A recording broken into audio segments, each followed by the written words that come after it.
அனைவருக்கும் வணக்கம். இன்னைக்கு கரூர் விஷயத்தை பற்றி தெளிவாக பேச போகிறோம். கரூர் விஷயத்தில் உண்மையிலே நடந்தது என்ன, ஏன் இவங்கெல்லாம் இந்த மாதிரி போட்டு இப்போ விஜய் அவர்களோட வீடியோ ஏதோ லீக் ஆச்சு சொல்லி பயங்கரமாக டிஎம்கேவோட ஐடி விங் இறங்கி நின்று பேசுகிறதுக்கு என்ன காரணம், இப்போ சமீப காலமாக இந்த வீடியோ லீக் ஆகி விஜய் அவர்கள் மேலே முத்த பழியையுமே தூக்கிட்டு போடுறாங்களே என்ன காரணம்ன்றதை டீட்டெயில்டாக பேச போகிறோம். இப்போ கரூர் விஷயத்தில் கரூரில் எல்லாருக்குமே நடந்தது என்னன்னு தெரியும். அதுக்கப்புறம் இது சிஐடி வரைக்கும் சிபிஐ வரைக்கும் போய் தெளிவாக விசாரிச்சுட்டு இருக்காங்க. இப்போ வரைக்கும் செந்தில் பாலாஜி அவர்கள் வரையே விசாரணை முடிஞ்சிருச்சு. இது வரைக்கும் எல்லாருக்குமே தெரிஞ்ச விஷயம்.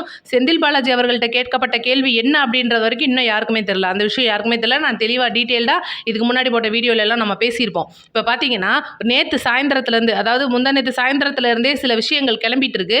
என்ன காரணம்னா, விஜய் அவர்களுடைய தரப்பில் கொடுக்கப்பட்ட அந்த சிபிஐக்கு கொடுக்கப்பட்ட வீடியோ ஒரு சில லீக் ஆயிடுச்சு. ஒரு சில வீடியோ டெலீட் பண்ணிட்டாங்க. தமிழக வெற்றி கழகம் மக்களை ஏமாத்துறாங்கன்னு சொல்லிட்டு இப்போ நேற்றுலேருந்து பயங்கரமாக போயிட்டு இருக்கு. முதல்ல இவங்க இப்படிலாம் பேசுறதுக்கு என்ன காரணம், நிஜமாலே கரூரில் ஜனநாயகன் ஷூட்டிங் தான் நடந்துச்சா அப்படின்றத நம்ம தெளிவாக பேச போகிறோம்.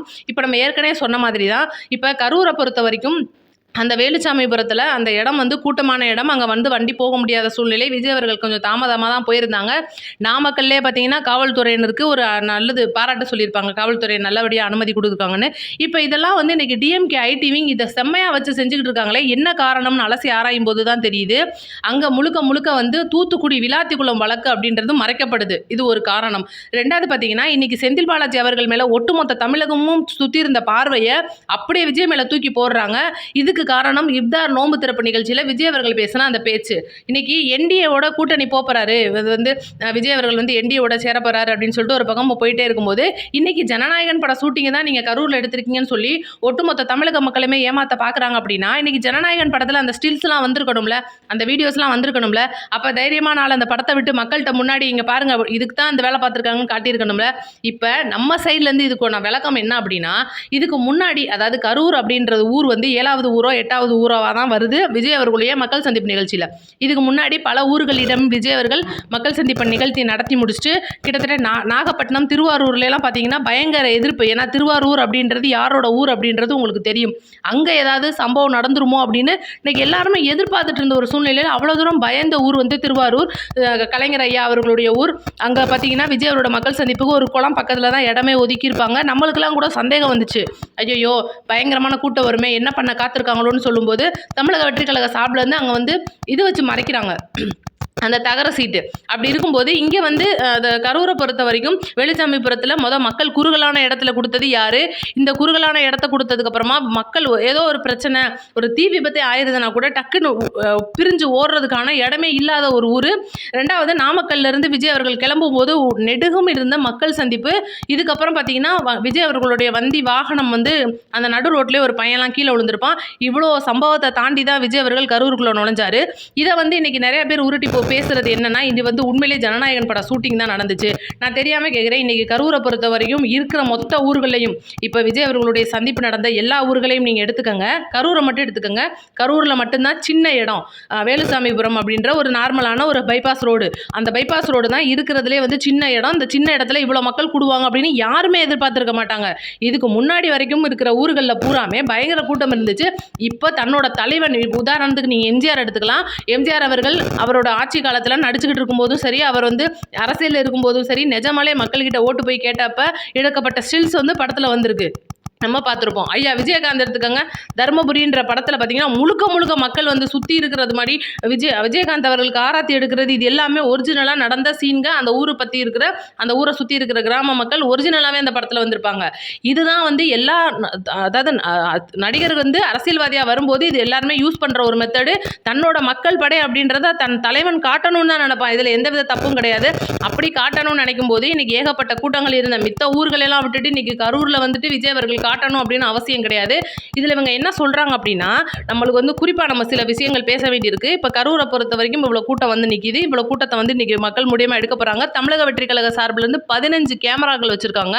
15 கேமராவில் பார்த்தீங்கன்னா 3 camera drone camera, 2 camera cinematography, அதுக்கப்புறம் பார்த்தீங்கன்னா அந்த நார்மலாக பஸ்ஸில் இருக்கிற அந்த கார்னர் டு கார்னர் இருக்கிற சிசிடிவி கேமராக்கள். இதோட சிசிடிவி ஃபுட்டேஜ் ஃபுல்லுமே இன்றைக்கி சிபிஐ கையில் தமிழக வெற்றி கழக சார்பில் ஒப்படைச்சிருக்காங்க. இதில் பார்த்தீங்கன்னா அந்த செருப்பு ஏறி செய்த விஷயத்துலேருந்து அங்கே உள்ளுக்குள்ளே பைப்பை வச்சு அடிச்சிருக்கிற விஷயம் வரைக்கும் சிபிஐ கையில் இன்றைக்கி இருக்குது. இது ரொம்பவே முக்கியமான விஷயமா நோட் பண்ணிக்கிறணும். ஏன் அப்படின்னா இன்றைக்கி வந்து சிபிஐ கையில் கொடுத்துருக்கிற விஷயத்தில் நிறையா பேர் மாட்டுவாங்கன்னு சொல்லியிருந்தோம். ஏன் அப்படின்னா கரூரோட அந்த மாவட்ட செயலாளர் மனைவி மதியழகனோட மனைவி அவர்கள் என்ன சொல்லியிருக்காங்கன்னா, எங்களுக்கு ஊசி போட பார்த்தாங்க, கழுத்தை நெரிச்சிருக்காங்க, கீழே படுக்க போட்டு பைப்பில் அடித்தாங்க. இந்த விஷயத்தெல்லாம் வந்து அவங்களோட மனைவி வந்து வாக்குமூலமாக கொடுத்துருக்காங்க. அப்படின்போது இது எல்லாமே எந்த கேமராலையுமே கேப்சர் ஆகலை. இது பார்த்தீங்கன்னா இப்போ தமிழக வெற்றி கழக சார்பிலேருந்து டிவிகேவோட அஃபிஷியல் சேனல்ஸ் எடுக்கிற அந்த ஒரு ஃபுட்டேஜ் வந்து எல்லாருமே டிவியில் பார்க்க முடியும். இதுதான் இவ்வளோ நாள் நம்ம நியூஸில் பார்த்துருப்போம், விஜய் அவர்கள் போகிற பாதையில் பார்த்துருப்போம். இதுக்கப்புறம் பார்த்தீங்கன்னா அங்கே இருந்தவங்க எடுத்த வாட்ஸ்அப்பில் எடுத்ததோ அவங்களோட அனுப்பிச்சி விட்ருப்பாங்க. ஒரு சில பேர் வந்து அவங்களோட சேனல்ஸில் அப்லோட் பண்ணியிருப்பாங்க. இது அவங்களோட தனிப்பட்ட ஃபோனில் எடுத்த கேமராக்கள் இருக்கும், வீடியோஸாக இருக்கும். அப்படி இருக்கும்போது இன்றைக்கி டிவிகே சைட்லேருந்து எடுக்கப்பட்ட அஃபீஷியல் சேனல்ஸ் எல்லாமே டிவியில் நம்ம பார்த்தாச்சு. பார்க்காதது எது அப்படின்னா வண்டிக்குள்ளே இருந்த கேமராவும் வண்டிக்கு மேலே இருந்த கேமராவும் நம்மளால் பார்த்துருக்க முடியாது. அப்படி இவங்க என்ன சொல்ல வர்றாங்கன்னா, இந்த வண்டிக்கு மேலே இருந்த கேமராவில் நிறையா கேப்சர் ஆயிருக்கு. என்ன கேப்சர் ஆயிருக்கு? விஜய் அவர்கள் ஜனநாயகம் பட ஷூட்டிங்க்கு எடுத்த அந்த சினிமாட்டோகிராஃபி கேமரா வந்து கேப்சர் ஆயிருக்கு. இது வந்து பார்த்தீங்கன்னா சிபிஐ கொடுக்காம பாதி சீன்ஸை டெலீட் பண்ணிட்டாங்க. இதில் டெலீட் பண்ணுறதுக்கு ஒன்றுமே இல்லை. அந்த சீன்ஸை டெலீட் பண்ணால் கண்டிப்பாக குற்றவாளிகள் மறைக்கப்படுவாங்க அப்படின்னு விஜய் அவர்களுக்கு நல்லாவே தெரியும். இப்போ இந்த ஒரு கூட்டத்தில் எடுக்கப்பட்ட இந்த ஒரு வீடியோ அப்படின்றது இன்றைக்கி சிபிஐயில் கையில் இருந்தனால தான் அன்னைக்கு சிபிஐக்கு செந்தில் பாலாஜி அவர்கள் போகிறதுக்கு மாட்டேன்னு சொல்லிட்டு 17ஆம் தேதி போகிறாரு. இது எல்லாமே வந்து செந்தில் பாலாஜி அவர்களுக்கு நல்லாவே தெரியும். குறிப்பாக நல்லா கேட்டுக்கோங்க. 10 ரூபா பாட்டு பாடினதுக்கப்புறம் இந்த ஒரு சம்பவம் நடக்குது. இந்த ஒரு சம்பவத்தின் போது அனைத்து கேமராக்களுமே ஆனில் இருக்குது. ட்ரோன் கேமராலேருந்து வண்டியோட கேமராலேருந்து எல்லாமே பஸ்ஸுக்குள்ளே இருக்கிற கேமரா. இதில் குறிப்பாக நம்ம பேசுகிறது இப்போ இவ்வளோ விஷயம் நம்ம பேசியிருக்கோம். பஸ்ஸுக்குள்ளே இருக்கிற கேமராவோட ஃபுட்டேஜ் வரைக்கும் இன்றைக்கி சிபிஐ கையில் இருக்குது. இப்போ உதாரணத்துக்கு பார்த்தீங்கன்னா எவ்வளவோ நம்ம படங்கள்லாம் பார்த்துருப்போம். ஒரு சிசிடிவி ஃபுட்டேஜோ ஒரு கேமராவோட ஃபுட்டேஜோ நம்பர் ஓடிட்டே இருக்கும். ஒரு நம்பர் டக்குன்னு அடுத்த நம்பருக்கு ஜம்ப் ஆகும்போது ஈஸியாக கண்டுபிடிச்சிடலாம் எடிட்டிங் நடந்திருக்கு. அப்ப சிபிஐ வந்து அவ்வளவு தூரம் வந்து மண்டையில எதுவும் இல்லாம இருக்காங்களா, இல்ல அவங்களுக்கு எதுவும் டீட்டெயில் தெரியாம இருக்குமா? இவங்க வந்து ஈஸியா போட்டு உருட்டுறாங்க. அப்படின்னா இங்கே தான் வந்து நிற்கிது நம்ம என்டிஏ மேட்ரு. என்ன அப்படின்னா இவ்வளோ நாள் வரைக்கும் பார்த்தீங்கன்னா விஜய் அவர்கள் என்டிஏவோட கூட்டணி போயிடுவார் அப்படின்ற ஒரு சம்பவம் இருந்துச்சு. இதனால வந்து ஜனநாயகன் படத்துக்கெல்லாம் பிரச்சனைகள் நீங்க போகுது. அதனால ஜனநாயகன் வந்து இப்போ சிபிஐ வந்து அவங்களும் முடிச்சு விட்ருவாங்க. ஜனநாயகன் வந்துடும், விஜய் அவர்களுக்கு பஞ்சாயத்து இல்லாமல் போயிடும். எப்படி விஜய் போய் என்டிஏவில் சேர்ந்துருவார், அவரை பாதுகாத்துக்கணும்னா வேற வழி இல்லைன்னு சொல்லிட்டு பயங்கரமாக உருட்டுனாங்க. இப்போ பார்த்தீங்கன்னா விஜய் அவர்கள் என்டிஏல போகலை அப்படின்னு தெளிவாக இஸ்லாமியர் நோன்பு அன்னைக்கு உடச்சிட்டாருன்னு சொல்லணும். அப்படி இருக்கும்போது இன்றைக்கி திமுக அப்படின்ற தீய சக்தி கையில் எடுத்துருக்க அந்த டிஎம்கே ஐடி விங் நேற்று ஒரு சேனல் விடாமல் எவ்வளோ கொடுத்தாங்கன்னு தெரில, இல்லை எவ்வளோ வாங்கினாங்கன்னு தெரில, உட்காந்து என்னன்னே தெரியாமல் இன்றைக்கி வந்து நம்பர் போட்டு டைம் போட்டு பேசுகிறாங்க. இதில் குறிப்பாக நான் பேசுகிறது அண்டாவை. இன்றைக்கி அவெல்லாம் எவ்வளோ வாங்கியிருக்கான்னு தெரில, உட்காந்து என்னமோ இன்ச்சு பை இன்ச்சாக நம்பர் போட்டு பேசுகிறானே. இவ்வளோ நாள் வந்து கோமாவில் இருந்தானா, இன்றைக்கி வந்து ஒரு கரூர் விஷயத்தில் வந்து இவ்வளோ பெருசாக இந்த சம்பவம் நடந்து 41 பேர் உயிர் போகிறதுக்கு ஒருத்தர் மட்டுமே காரணமாக இருக்கும்போது இவங்கெல்லாம் எங்கே போனாங்க? இன்றைக்கி நக்கீரனில் உட்காந்து சொல்கிறாங்க இன்றைக்கி வந்து மொத்தமாக வந்து விஜய் அவர்கள் மேலே தான் தப்பு, ஆதவர்ஜுனா வந்து கூப்பிட்டும் போகலை, இது வந்து உண்மையிலேயே படத்துக்காக எடுக்கப்பட்ட ஷூட்டிங்னா சோத்தில் உப்பு போட்டு தின்றவங்களா இருந்தால் என்ன இருந்தாடா படம் இருந்தாடா. தமிழக மக்களே பாருங்கள் எப்படி ஏமாத்துறாங்கன்னு சொல்லிட்டு நீங்கள் மக்கள்கிட்ட முன்னாடி காட்ட வேண்டியதானே. படத்தையும் நாங்கள் ஒழிச்சு வச்சுக்கிடுவோம், ஆனால் நாங்கள் பழியையும் போடுவோம், எலெக்ஷனும் வந்துடும், மக்கள் வந்து ஒட்டு மொத்தமாக வந்து திரும்பிடுவாங்க. அதுக்கப்புறம் எலெக்ஷனுக்கு அப்புறம் படம் வரும். ஐயோ நம்ம தான் தப்பாக சொல்லிட்டோமோ, ஜனநாயகன் அதெல்லாம் இல்லைப்பா, விஜய் நல்ல மனுஷன் தான் அப்படின்னு சொல்லி இன்றைக்கி மக்கள் முன்னாடி நீங்கள் மாற்றிக்கிட்டு மறுபடியும் வந்து எங்கள் ஆட்சியில் உட்காந்து எங்கள் மேலே தலையில் மிளகா அரைக்கிறதுக்கு வந்து இவ்வளோ வேலை நீங்கள் பார்த்துட்டு இருப்பீங்க. நாங்கள்லாம் சொம்பையை உட்காந்து பார்த்துக்கிட்டு இருப்போமா? நேற்று வந்து உட்காந்து மொத்த சேனல்லையும் இன்றைக்கி பேசுகிறீங்க, கரூரில் விஜய் தான் குற்றவாளி, விஜய் தான் வந்து பயங்கரமாக பண்ணிட்டாரு, விஜய் தான் தன்னோட படத்துக்காக இப்படிலாம் பண்ணிட்டாருன்னா கரூரில் மட்டும் ஏன் விஜய் அவர்கள் அந்த படத்தை எடுக்கணும்? ஏன் மித்த ஊரில் கூட்டம் காட்ட முடியலையா? திருவாரூரில் தான் இருக்கிறதுலே அதிக கூட்டம்னு சொல்லி கருத்து கணிப்பு இருக்குது. திருச்சியில் மதுரை பாரபத்தியில் வந்து எடுத்திருந்தாங்க அப்படின்னா கிட்டத்தட்ட 25 லட்சம் பேர் அந்த மாநாட்டுக்கு வந்திருக்கிறதா கருத்து கணிப்பு இருக்குது. அவ்வளோ கூட்டத்தில் எடுக்க முடியாத படத்தை கரூரில் வச்சு தான் எடுக்கணுமா? அந்த இருட்டு சீனில் தான் வச்சு எடுக்கணுமா? அந்த பஸ்ஸு வந்து இன்றைக்கி நான் தெளிவாக சொல்கிறேன் மக்களே, நல்லா கேட்டுக்கோங்க. அந்த பஸ்ஸு வருது, இது வந்து எல்லாமே வந்து ஆய்வின்படி இருக்கிற ஒரு அறிக்கையை தான் நம்ம பேச போகிறோம். பஸ்ஸு வருது, பஸ்ஸு வந்தபோது 2ஆம் கட்ட தலைவர்கள் தமிழக வெற்றி கழகத்திலேருந்து என்ன சொல்கிறாங்க, இங்கேயும் நிப்பாட்டிடுவோம், பயங்கரமாக கூட்டம் இருக்குது. இல்லை நீங்கள் உங்களுக்கு கொடுக்கப்பட்ட இடத்துல தான் நீங்கள் நிப்பாட்டணும் அப்படின்னு சொல்லி சொன்னது யாரு? அதுக்கப்புறமா அந்த பஸ்ஸை உள்ள அனுமதிச்சது யாரு? இது எல்லாமே வந்து கேள்விக்குள்ள வரவர் கரூர் மாவட்ட ஆய்வாளர். இவர் ஒரு பக்கம் இருக்கட்டும், அவர் நம்ம பேசுவோம். அதுக்கு முன்னாடி பார்த்தீங்கன்னா திருச்சி அரியலூர் பஞ்சாயத்து எடுத்துக்கோங்க. திருச்சியில் பயங்கர அளவு கூட்டம் இருந்துச்சு, அரியலூருக்கு போக முடியாத அளவுக்கு. அப்போ திருச்சியிலேருந்து அரியலூருக்கு ஒரு நெடுக மக்கள் நிற்கிறாங்க. அந்த தாண்டி தான் விஜய் அவர்கள் போகிறாரு. அரியலூருக்குள்ளே போகும்போது நைட்டு 12 மணிக்கு மேலே ஆயிடுச்சு. காவல்துறையினர் கிஞ்சுறாங்க, தயவுசெய்து நீங்கள் உள்ளே போனீங்கன்னா எங்களால் வீட்டுக்கு போகிறதுக்கு நாங்கள் 3 மணி ஆகி போயிடும், எங்களால் தூங்க முடியாது கொள்ள முடியாது, மக்கள் ரொம்ப பாவம், காலையிலேருந்து நின்று ரொம்ப இதாகிட்டாங்க, டென்ஷன் ஆகிட்டாங்கன்னு சொல்லிட்டு சில பேர் என்ன சொல்கிறாங்க, கலைஞ்சும் போயிட்டாங்க. சில பேர் நம்மளே அன்றைக்கி நைட் இன்னும் கூட அது பேட்டியில் இருக்குது, நீங்கள் போய் பார்த்தீங்கன்னா அரியலூர் மக்கள் அவ்வளோ தூரம் கண்ணீர் விட்டு அழுவாங்க, இவ்வளோ தூரம் அந்த தலைவர் எங்கள் ஊருக்குள்ளே வராமல் போயிட்டாருன்னு. ஏன்னா அந்த ஒரு வழியில தான் பார்த்துட்டு போகலான்னு இருந்தவரை இந்த ரோட்டுக்குள்ளே இறங்க விடாமல் தடுத்தாங்க அரியலூரில். அந்த மாதிரி நீங்கள் கரூரில் இவ்வளோ தூரம் கட்டுக்கடங்காத கூட்டம் இருக்குது, எங்களுக்கு நாங்கள் வந்து சொம்பையிலா போயிட்டோம், எங்களால் பாதுகாப்பு கொடுக்க முடியல, எங்களால் ரொம்ப வந்து டென்ஷன் ஆகுது, எங்களுக்கு வந்து அவ்வளோ தூரம் திறமில்லை, நாங்கள் திறமில்லாமல் போயிட்டோம், நீங்கள் உள்ளே வந்தீங்கன்னா உங்களுக்கும் பாதுகாப்பு கொடுக்க முடியாது, மக்களுக்கும் பாதுகாப்பு கொடுக்க முடியாது, அதனால் தயவுசெய்து நீங்கள் அப்படியே போயிருங்கன்னு சொல்லியிருந்தா இவ்வளோ பெரிய விபத்து அப்படின்றது நடந்திருக்குமா? இன்றைக்கி ஏன் நான் சொல்கிறேன்னா, இவ்வளோ நாள் கரூர் சம்பவம் நடந்து இன்றைக்கி கரூர் வந்து கிளைமேக்ஸை நெருங்கிக்கிட்டு இருக்குது அப்படின்ற ஒரு சூழ்நிலையில் ஒரு பக்கமே வந்து கார்னர் பண்ணிவிட்டு 3 தடவை சிபிஐயில் உட்காந்து தன்னோட ஒரு இதையும் சொல்லி பதிலை சொல்லி முடிச்சுட்டு தன்னோட சைடில் இந்த எல்லா ஆதாரமும் கொடுத்து முடிச்சுட்டு இன்னைக்கு நெஞ்ச நிமித்தி வெளியில வந்திருக்க விஜய் அவர்கள் மேல இன்னைக்கு நீ தான் கொலைகாரன் 41 பேரை கொலை பண்ணிட்டேன்னு சொல்லிட்டு இப்போ இந்த தேர்தல் டைம்ல ஒட்டுமொத்த பழியையும் வந்து தூக்கி வந்து விஜய் அவர்கள் மேல போடும்போது எவ்வளவு பெரிய ஒரு சதி நடக்குதுன்னு நம்ம புரிஞ்சுக்கிறோம். இன்னைக்கு செந்தில் பாலாஜி அவர்கள் காப்பாற்றப்படுகிறாரா? ஏன்னா கண்டிப்பா என்டிஏ பத்திக்கு செந்தில் பாலாஜியை தொட மாட்டாங்க, இது எல்லாருக்குமே நல்லா தெரியும். ஏன்னா தேர்தல் வந்துகிட்டு இருக்கு, தேர்தல் வரும்போது ஒன்று செந்தில் பாலாஜியை தொட்டாலோ இல்லை தமிழக வெற்றி கழக சைட்ல இருந்து யாரையாவது பிடிச்சி ஒருவேளை அந்த சிறை அப்படின்ற ஒரு இடத்துக்கு போகும்போது இது கண்டிப்பாக போராட்டம் வெடிக்கிற அளவுக்கான பெரிய பஞ்சாயத்து ஆகும், 2 பக்கத்துல இருந்துன்றது நல்லாவே மத்திய அரசுக்கு தெரியும். அப்படி இருக்கும்போது இன்னைக்கு நம்ம ஒட்டுமொத்த பழியையும் தூக்கி ஒரு பக்கம் போட்டு விட்டுட்டோம்னா இன்னைக்கு இஸ்லாமியர்கள் ஓட்டை வாங்குறதுக்கு இப்தாரணம் அன்னைக்கு விஜய் அவர்கள் அந்த பேச்சு பேசினது வந்து ஒட்டுமொத்த இஸ்லாமியர்கள் நீங்கள் அங்கேயே பார்த்துருப்பீங்க, செங்கல்பட்டில் இருக்கிற எல்லா இஸ்லாமியர்களும் சரி இன்னைக்கு தமிழகத்தில் இருக்கிற முக்காவாசி இஸ்லாமியர்கள் வந்து இன்னைக்கு விஜய் அவர்களுக்கு ஓட்டு போகிறதுக்கு ரெடியாக இருக்காங்கன்றது அவங்களோட கருத்தாக இருக்கும்போது, இல்லைப்பா அவர் போய் என்டிஏவோட சேர போகிறாராம், சங்கியா மாற போகிறாராம், நீங்கள் வந்து இப்படி போய் அங்கே ஓட்டு போட்டிங்கன்னா இப்போ இந்த மாதிரி ஆயிரும்னு சொல்லிட்டு இவங்க பிளான் பண்ணி என்ன பண்ணிட்டாங்க, ஒட்டுமொத்த சேனலும் இறக்குடா வீடியோவை போடுறா, பேரை போடுறா, கெட்ட வார்த்தையை விட்டு விட்றா, டைமிங்கை போட்டு விட்டு இவங்க பண்ணுனதாண்டா தப்புன்னு போடுறா, படம் எடுக்கிறாங்கன்னு போடுறா.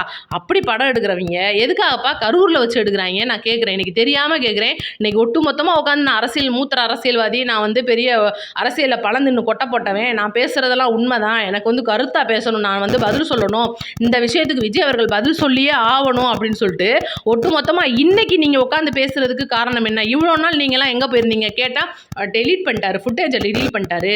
ஃபுட்டேஜை வந்து இன்னைக்கு அந்த செருப்பை கொண்டு எரிஞ்சவரோட ஃபேஸ் கொண்டு அந்த ஃபுட்டேஜ்லேருந்து எடுத்திருக்காங்க. சரி இதுக்கெல்லாம் விளக்கம் சொல்லி முடிச்சாச்சுன்னு வைங்க, கடைசியில் எங்கே வராங்க தெரியுமா? அந்த வேனுக்குள்ளே திரிசா இருந்தாங்க.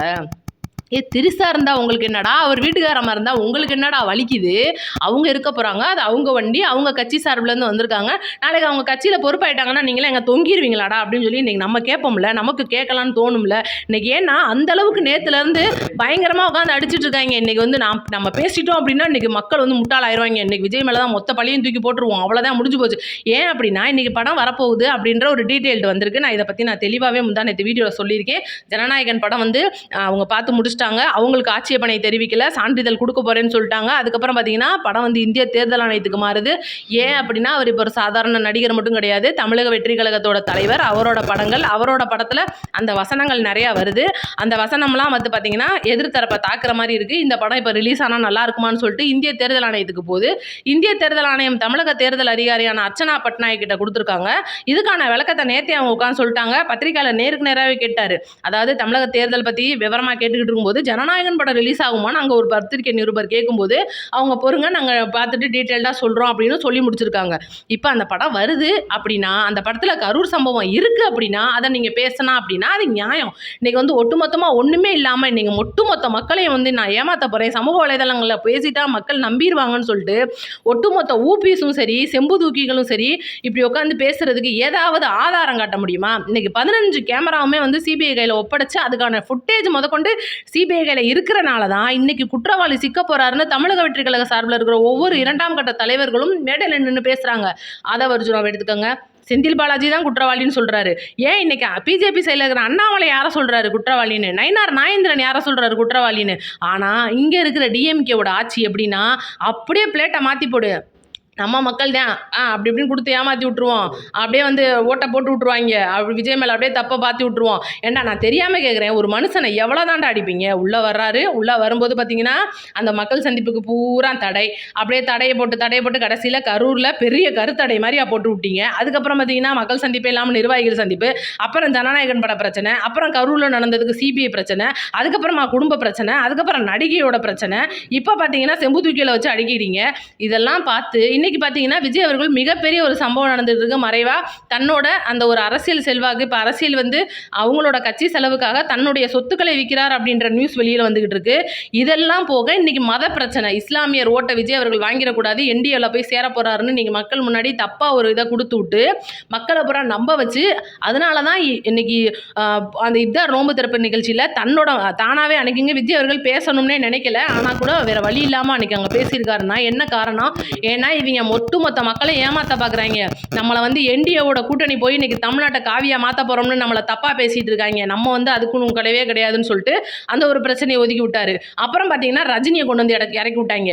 அவரோட குடும்பத்தை நார் அடிச்சிருக்காரு, சீமானும் சாட்டையும் போட்டு அசிங்கமாக பேசி அவரோட மகள்லாம் போய் யார்கிட்ட பிள்ளை வாங்கிட்டு வந்துச்சு, அதுவா இதுவா, யார் பிள்ளை அது, தனுசுகா அவங்களுக்கும் போட்டு அவ்வளோ தூரம் கேவலமாக பேசியிருக்காங்க. அதுக்கப்புறம் ஜெயலலிதா அம்மா மூலியமா ஏடிஎம்கேக்காரங்க வந்து அவ்வளோ தூரம் வந்து ரஜினி அவர்களை அசிங்கப்படுத்தி அவ்வளோ வீடியோஸ் இன்னைக்கு இருக்குது தான் வலைதளங்களில் கிடக்கு. ஆனால் அதுக்கெல்லாம் அவருக்கு ரோசம் வராது, கோபம் வராது. ராதா வருதுன்னா மனவலிமை இல்லைன்னு ஒரு வார்த்தை சொன்ன உடனே இவருக்கு புசுக்குன்னு கோபம், அப்படியே அவ்வளோ நாள் கோமாவில் கிடந்த ஒரு புசுக்குன்னு எந்திரிச்ச மாதிரி, போஸ்ட்மார்ட்டுக்கு பண்ணிட்டு இருந்த போனால் எந்திரிச்ச மாதிரி எந்திரிச்சு உட்காந்து நான் அறிக்கை கொடுக்குறேன்னு சொன்னால் நாங்கள் என்ன முட்டாளா இல்லை சொம்பைகளா உட்காந்து நீங்கள் சொல்கிறதெல்லாம் நம்பிக்கிட்டு இருக்கிறதுக்கு? இன்னைக்கு ரஜினி அவர்களே உங்களோட ரசிகர்கள் இருக்காங்கன்னா அவங்க நாலா பக்கம் இருக்கிற கட்சியில் செதறி போயிட்டாங்க. நீங்க இன்னும் 90கள்லயே நம்ம சொன்ன கட்சிக்கு ஓட்டப்பட்டு ஜெயிக்க வச்சிருவாங்க நினைச்சுக்கிட்டு இருந்தீங்கன்னு வைங்களேன், அது உங்களோட தப்பு. அதனால உங்க பக்கம் ட்ராக்குக்கே நாங்க வரல. இன்னைக்கு கரூர் சம்பவத்துக்கு விஜயவர் மேல தப்பு சொல்ற ஒவ்வொரு செம்புதூக்கிகளோட மனசாட்சிக்கு தெரியும் யாரு தப்பு பண்ணியிருக்காங்கன்னு. நீங்க வாங்கின காசுக்காக பேசாதீங்க. 41 பேரோட உயிர் போயிருக்கு அப்படின்னா அவங்களோட ஆத்மாலாம் அவங்கள சும்மா விடாது. இன்னைக்கு வந்து அவ்வளோ தூரம் வந்து மக்கள் கொதிச்சுக்கிட்டு இருக்காங்க அப்படின்னா இன்னைக்கு தமிழக அரசு அப்படின்னு இருக்கிற தீய சக்தி அரசு அகற்றுறதுக்காக தான் இவ்வளோ வேலை நடந்துட்டு இருக்கு. நீங்க அவங்களுக்கு செம்பு தூக்குறோம்னு நினச்சிட்டு உட்காந்து பேட்டி கொடுத்தீங்கன்னு வைங்களேன், ஒன்றும் பண்ண முடியாது. எங்கள் கையில் ஒன்றும் கிடையாது. இன்றைக்கி தமிழகத்தை தூய சக்தியாக மாற்றுறதுக்கு தான் தமிழக வெற்றி கழகம் வந்திருக்கு. நீங்கள் எவ்வளோ வேறு சிபிஐ வேணாலும் வர சொல்லுங்கள், எவ்வளோ போலீஸ் வேணாலும் வர சொல்லுங்கள். இன்றைக்கி நேற்று பார்த்தீங்கன்னா கரூர் தூத்துக்குடி விளாத்தி குளத்தில் ஒருத்தனை பிடிச்சி வச்சு குற்றவாளின்னு சொல்லி அறிவிச்சிருக்காங்க. அந்த டீட்டெயில்டை வெளியில் பேசக்கூடாதுன்றதான் இந்த விஷயம்லாம் வெளியில் வந்துக்கிட்டு இருக்கிறதா ஒவ்வொன்றும் வந்துகிட்டே இருக்குது. நேற்றுலேருந்து நம்ம கமெண்ட் பாக்ஸ் நம்பி போச்சு இந்த விஷயத்துக்கு நீங்கள் எங்கே விளக்கமே சொல்லலையேன்னு. லைட்டாக வேலை இந்த வந்துட்டோம், விளக்கமும் சொல்லிட்டோம். தயவு செஞ்சு வீடியோ பார்க்குறவங்க 4 பேருக்கு ஷேர் பண்ணி விடுங்க. அடுத்தடுத்து டீட்டெயில் இவங்களை சும்மா விட மாட்டோம். ஒவ்வொரு டீட்டெயில்டும் எடுத்து வீடியோ வந்துக்கிட்டே இருக்கும். நம்ம சேனல்ஸை ஷேர் பண்ணி விட்டு லைக் அண்ட் சப்ஸ்கிரைப் பண்ணிக்கோங்க. நன்றி, வணக்கம். அடுத்த வீடியோவில் பார்ப்போம்.